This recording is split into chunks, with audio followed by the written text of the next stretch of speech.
KCR field లో ఉన్నప్పుడే ఓడించాం. గజ్వేల్ ప్రజలు కూడా కేసీఆర్ నాయకత్వాన్ని అంగీకరించలేదు అన్నారు సీఎం రేవంత్ రెడ్డి.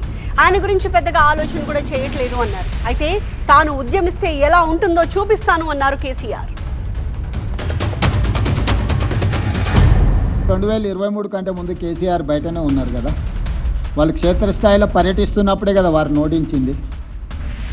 వారు క్రియాశీలక రాజకీయాలలో ఉన్నప్పుడే కేసీఆర్ గారిని ఓడించి కాంగ్రెస్ పార్టీ అధికారంలోకి వచ్చింది. ఇప్పుడు వారు క్రియాశీలక రాజకీయాలలోనే లేరు.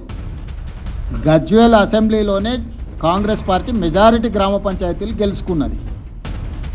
అంటే గజ్వేల్ నియోజకవర్గ ప్రజలు కూడా కేసీఆర్ గారు క్రియాశీలక రాజకీయాలలో లేరు, రాజకీయాలతో వారికి సంబంధం లేదు. ఒకవేళ ఉన్న గజ్వేల్ శాసనసభ సభ్యుడిగానే వారి వల్ల ప్రయోజనం లేదని ప్రజలు ఈరోజు తీర్పిచ్చిండ్రు.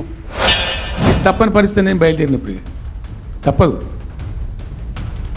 అటు కేంద్రాన్ని ఎక్స్పోజ్ చేస్తాం, ఇటు రాష్ట్రాన్ని ఎండగడతాం ప్రజల మధ్యలో ఖచ్చితంగా.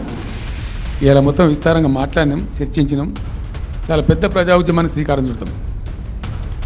కంపల్సరీ పాలమూరు, రంగారెడ్డి, నల్లగొండ జిల్లాలలో గ్రామాన దాని పోస్టర్ డిజైన్ అవుతుంది, కరపత్రం డిజైన్ అవుతుంది.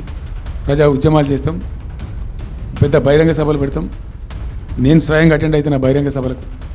ప్రజాక్షేత్రంలో ఈ ప్రభుత్వం యొక్క నిష్క్రియాపరత్వాన్ని ఎండగడతాం.